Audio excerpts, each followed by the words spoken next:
బంగారం తాకట్టు పెట్టి లోన్ తీసుకుందాం అనుకుంటున్నారా? అయితే మీకు ఆర్బీఐ ఒక గుడ్ న్యూస్ చెప్తుంది. గోల్డ్ లోన్ తీసుకునే వారికి కొత్త మార్గదర్శకాలు జారీ చేయబోతుంది.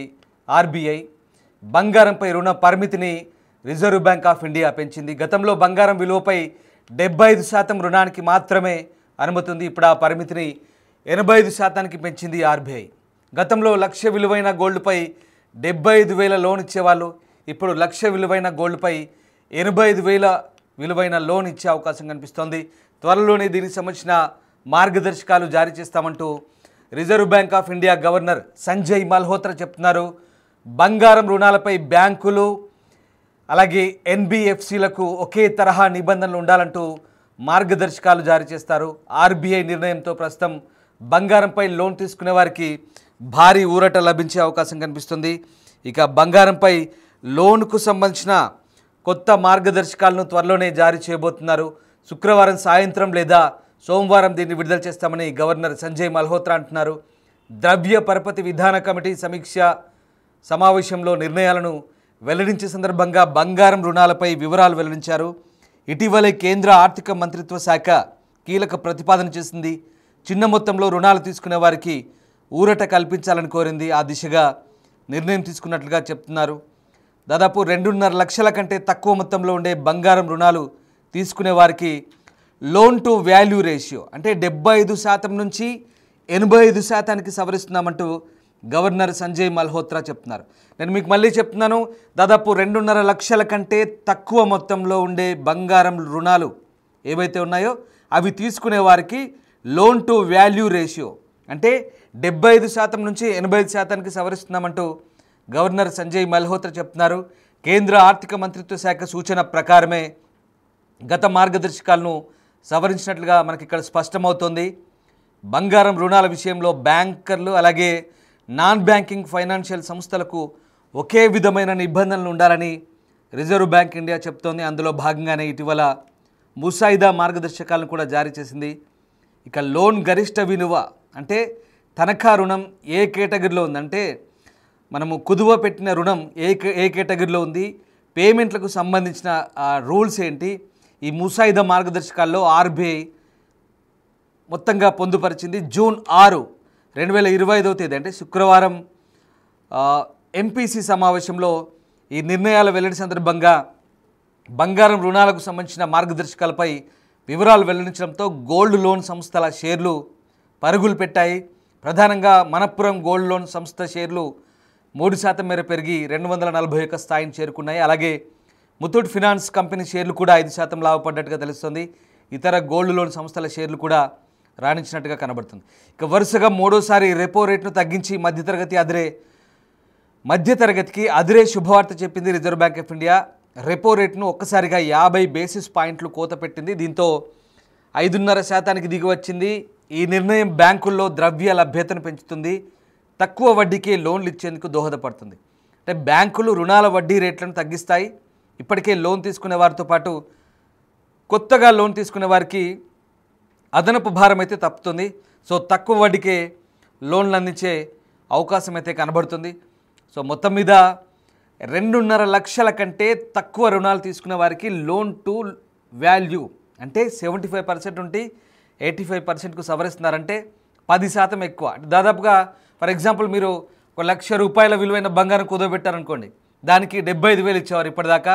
ఇప్పుడు ఒక 10% పెంచుతూ 85,000 ఇచ్చే అవకాశం, అంటే దాదాపుగా ఒక 10,000 లోన్ ఎక్కువగా వచ్చే అవకాశం ఉంది. దాంతోపాటు ఇక మిగతా వాటికి సంబంధించి కూడా వడ్డీ శాతం తగ్గించినట్టుగా మనకు చాలా క్లియర్గా అర్థమవుతుంది. రిజర్వ్ బ్యాంక్ ఆఫ్ ఇండియా దీనికి సంబంధించిన కొత్త మార్గదర్శకాలు అయితే ప్రస్తుతం జారీ చేసినట్టుగా మనకు చాలా క్లియర్గా అర్థమవుతున్న పరిస్థితి కనబడుతోంది.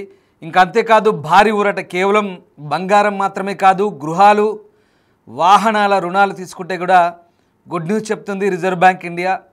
వాహనాలకు సంబంధించి కానీ, హోమ్ లోన్స్ కానీ, వెహికల్ లోన్స్ కానీ ఏవైతే తీసుకుంటారో వాళ్ళకి కీలకమైన వడ్డీ రేట్లను 3సారి సవరించింది. ఈసారి ఈ రెపో రేట్ను ఏకంగా 50 బేసిస్ పాయింట్ తగ్గించింది. అంటే దాదాపు 6% నుంచి 5.5%కి తగ్గించడంతో ఇక్కడ హోమ్ లోన్స్ కానీ, వెహికల్ లోన్స్ కానీ, ఇతర అవసరాల కోసం తీసుకున్న రుణాలపై వడ్డీ భారం ఖచ్చితంగా తగ్గే అవకాశం కనిపిస్తోంది. ద్రవ్య పరపతి విధాన కమిటీ నిర్ణయాలను ఆర్బీఐ గవర్నర్ అయితే వెల్లడించారు. సో ఆ రకంగా గవర్నర్ ప్రకటనతో ఇప్పుడు రుణాల వడ్డీ భారం మరింత ప్రజలకు తగ్గబోతోంది. భారత ఆర్థిక వ్యవస్థ బలంగా స్థిరంగా కొనసాగుతుందని ఆర్బీఐ గవర్నర్ చెప్తున్నారు. పెట్టుబడిదారులకు మరిన్ని అవకాశాలు కల్పించే ఊరట అయితే ఇక్కడ మనకు కనిపిస్తుంది. సో ఓవరాల్గా ఇక్కడ రెపో రేటు, ఇక్కడ ఆర్బీఐ తగ్గించినటువంటి వడ్డీ రేట్లతో ప్రధానంగా ఇప్పుడు మధ్యతరగతి వారికి చాలా ఊరట కలిగించే అంశంగానే మనము చెప్పవచ్చు. ఇది అంటే ఒక్కసారిగా ఇది కొత్తగా ఇల్లు కొనుక్కునే చేసేవారికైతే ఇది ఒక ఉపశమనం అనేది చెప్పవచ్చు. ఎందుకంటే ప్రస్తుతం ఏకంగా 0.5% వడ్డీ రేటు తగ్గడం అనేది చాలా పెద్ద ఊరట. మొత్తానికైతే స్వల్పకాల వ్యవధిలోనే దాదాపు 0.75% వడ్డీ రేటు తగ్గాయి. ఇది ఆర్థిక రంగానికి ఊతమిచ్చే చర్య అని నిపుణులు కూడా చెప్తున్నారు. ముఖ్యంగా రియల్ ఎస్టేట్ రంగానికి అయితే వడ్డీ రేట్ల తగ్గింపు అనేది కొత్త ఊరట కనిపిస్తుంది. ఎందుకంటే ఇప్పుడు వడ్డీ రేట్లు తగ్గాయనుకోండి, హోమ్ లోన్లు తీసుకునే వారికి ఖచ్చితంగా ఇల్లు కొనుక్కోవాలనుకునేటువంటి ఆలోచన ఖచ్చితంగా ఉంటుంది. ఎందుకంటే ఆర్బీఐ నిర్ణయంతో వడ్డీ రేటు తక్కువగా ఉంటే ఇల్లు కొనుక్కోవాలనుకునే వారికి కూడా ఖచ్చితంగా ఆ రుణమైతే తీసుకునే అవకాశం ఉంది. ఎట్టి పరిస్థితుల్లో కూడా అంటే గత రుణాలతో పోలిస్తే, గతంలో ఉన్నటువంటి వడ్డీతో పోలిస్తే ఇప్పుడు ఆ మిత్తి తగ్గుతుంది, వడ్డీ తగ్గుతుంది. కాబట్టి ఖచ్చితంగా కొంత ధైర్యం చేస్తారు, ఆ వడ్డీ తీసుకోవడం ధైర్యం చేస్తారు. ఇప్పుడు బ్యాంకర్లకు కూడా, కేవలం బ్యాంకులే కాదు, ఇక్కడ నాన్ బ్యాంకర్స్ కూడా ఇప్పుడు ఒకే రకమైనటువంటి నిబంధనలు ఉండేలా ప్లాన్ చేస్తున్నట్టుగా అర్థమవుతుంది. సో ఆర్బీఐ అయితే కీలక నిర్ణయం తీసుకుంది. బహుశా ఈ 2-3 రోజుల్లో ఇవి అమల్లోకి వచ్చే అవకాశం అయితే కనిపిస్తుంది. సో వడ్డీ రేట్లు తగ్గినప్పుడు ఇక్కడ మనం ఒకటి గుర్తుపెట్టుకోండి. ఎందుకంటే ఇలాంటి సమయంలో ఫ్లోటింగ్ ఇంట్రెస్ట్ రేటు పెట్టుకున్న వారికి కూడా వారికి ఈఎంఐ భారం అనేది తగ్గిపోతుంది. ఎందుకంటే వడ్డీ రేట్లు తగ్గినప్పుడు ఈఎంఐ భారం కూడా ఖచ్చితంగా తగ్గుతుంది. ఇవన్నీ కూడా మనం గుర్తుపెట్టుకోవాలి. సో ఆర్బీఐ సాధారణంగా బ్యాంకులకు రుణాలను అందిస్తుంది కాబట్టి వీరిపై వసూలు చేసే వడ్డీని రెపో రేట్ అంటారు. ఉదాహరణకు ఒక బ్యాంకులో ఆర్బీఐ వద్ద నుంచి 6% వడ్డీ రేటుతో డబ్బులు తెచ్చుకున్నాయి అనుకుందాం. సాధారణంగా కస్టమర్లకు ఇది 8% నుంచి 9%, అంటే దాదాపు 9% ఇంట్రెస్ట్తో ఈ హోమ్ లోన్స్ ఇస్తారు. సో బ్యాంకులో దాదాపు తాము తెచ్చుకున్న వడ్డీ రేటుపై 2 నుంచి 3% అదనంగా వడ్డీ వసూలు చేసి కస్టమర్లకు ఈ బ్యాంకులు రుణాలు ఇస్తాయి. ఏదైతే రిజర్వ్ బ్యాంక్ నుంచి తెచ్చుకున్న బ్యాంకులు ఏవైతే ఉంటాయో వారికి ఎట్లాగో కొంత లాభం ఉండాలి కాబట్టి మినిమం 2-3% ఎక్కువగా వడ్డీకి లోన్లు ఇస్తుంటాయి. కానీ ఈ లెక్కను చూస్తే ప్రస్తుతం ఆర్బీఐ గత 2 సమావేశాల్లో మొత్తం కలిపి దాదాపు 0.75%, అంటే దాదాపు ఒక శాతానికి దగ్గరగా వడ్డీ రేట్లు తగ్గించినట్టుగా మనకు కనబడుతుంది. ఈ లెక్కన భారీ ఎత్తున ఫ్లోటింగ్ ఇంట్రెస్ట్ అయితే తగ్గబోతుంది. సో ఇంటి రుణం తీసుకునే వారు ఎవరైతే ఉంటారో వారికి ఇది లాభదాయకమని చెప్పొచ్చు. చాలా ఒక్కసారి మీకు నేను ప్రధాన బ్యాంకులు మన హోమ్ లోన్లపై వసూలు చేసిన వడ్డీ రేట్లు ఏవో చెప్తాను. ఇప్పటివరకు ఉన్నది మన యూనియన్ బ్యాంక్ ఆఫ్ ఇండియా ఇప్పటికీ 7.85%, బ్యాంక్ ఆఫ్ బరోడా 8% నుంచి 9.5% వసూలు చేస్తుంది. సెంట్రల్ బ్యాంక్ ఆఫ్ ఇండియా 7.85% వడ్డీ వసూలు చేస్తుంది. Bank of India 8.44%, state bank of India 8% వసూలు చేస్తుంది. పంజాబ్ నేషనల్ బ్యాంకు 8.15% వసూలు చేస్తుంది. అంటే దాదాపుగా ఇక్కడ మనము ఈ వడ్డీ రేట్లు కూడా ఇంకా కాస్త తగ్గే అవకాశం కనిపిస్తుంది ఇప్పుడు. ఎందుకంటే ఓవరాల్గా రిజర్వ్ బ్యాంక్ ఆఫ్ ఇండియా ఇచ్చేటువంటి లోన్లు మనకు చాలా క్లియర్గా అర్థమవుతుంది. రిజర్వ్ బ్యాంక్ ఆఫ్ ఇండియా బ్యాంకులకు ఇచ్చే లోన్లు ఏవైతే ఉన్నాయో ఆ బ్యాంకర్లు మళ్ళీ మనకు అక్కడ రిజర్వ్ బ్యాంకు దగ్గర నుంచి తీసుకున్నటువంటి లోన్లకు, మనకిచ్చే లోన్లకు దాదాపుగా ఒక 2-3% ఎక్కువగా వడ్డీ వేస్తారనుకుందాం. సపోజ్ ఇప్పుడు రిజర్వ్ బ్యాంక్ ఆఫ్ ఇండియానే వడ్డీ తగ్గించింది కాబట్టి ఆటోమేటిక్గా ఇక్కడ మనకు వడ్డీ భారం అనేది తగ్గుతుంది, ఆ మిత్తి ఇంట్రెస్ట్ అనేది తగ్గుతుంది.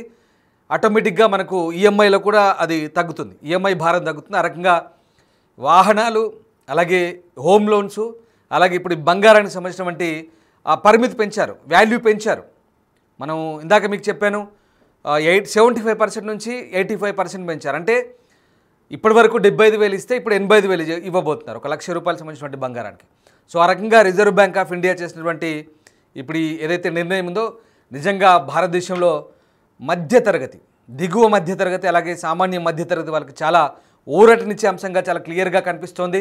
తద్వారా ఆర్థిక రంగానికి కూడా ఊతమిచ్చే అవకాశం కనిపిస్తుంది. అండ్ మోరోవర్ రియల్ ఎస్టేట్ రంగానికి ఇది ఊతమిచ్చే అవకాశం. ఎందుకంటే చాలామంది ఇల్లు కొనుక్కోవాలనుకునే వారు ఇప్పటిదాకా ధైర్యం చేయని పరిస్థితి. ఎందుకంటే వడ్డీ రేట్లు అధికంగా ఉన్నాయి బ్యాంకుల్లో, ప్రైవేట్ బ్యాంకుల్లో కూడా అడ్డగోలుగా వడ్డీ రేట్లు ఉన్నాయి. కాబట్టి ఇప్పుడు కనుక ఇల్లు కొనుక్కోవాలనుకుంటే కొంత ఇంట్రెస్ట్ రేట్ తగ్గుతుంది, అంటే ఎంతో కొంత తగ్గుతుంది ఇంట్రెస్ట్ రేట్. కాబట్టి ఖచ్చితంగా ధైర్యం చేసే అవకాశం ఉంది. కాబట్టి రియాలిటీ కూడా ఊపందుకునే అవకాశం ఉంది. ఏదేమైనా ఆర్బీఐ నిర్ణయంతో ప్రస్తుతానికైతే భారతదేశంలో దిగువ మధ్యతరగతి కావచ్చు, అలాగే సామాన్య మధ్యతరగతి వాళ్ళందరూ కూడా ఇప్పుడు భారీ ఊరటనిచ్చే అంశంగా చెప్పుకోవచ్చు.